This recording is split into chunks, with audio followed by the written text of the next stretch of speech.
कभी कभी जिंदगी हमें इतना थका देती है कि मुस्कुराने की ताकत भी खत्म हो जाती है। हम बाहर से मजबूत नजर आते हैं मगर अंदर से रोज थोड़ा थोड़ा टूट रहे होते हैं। लोग कहते हैं सब्र करो, मगर कोई ये नहीं पूछता कि सब्र करते करते दिल पर क्या गुजरती है।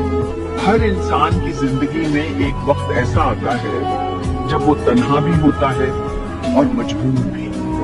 मगर याद रखो, अल्लाह किसी इंसान को उसकी ताकत से ज्यादा आजमाता नहीं। जो आंसू तुमने छुप कर बहाए, जो दुख तुमने किसी से कहे बगैर सहे, वो सब अल्लाह के इल्म में है। आज अगर रास्ता मुश्किल है तो कल मंजिल भी खास होगी। आज अगर तुम खामोश हो तो ये कमजोरी नहीं, ये सब्र है। और सब्र का फल हमेशा मीठा होता है। इसलिए हौसला रखो, दुआ का दामन कभी ना छोड़ो और यकीन रखो तुम्हारा वक्त जरूर आएगा।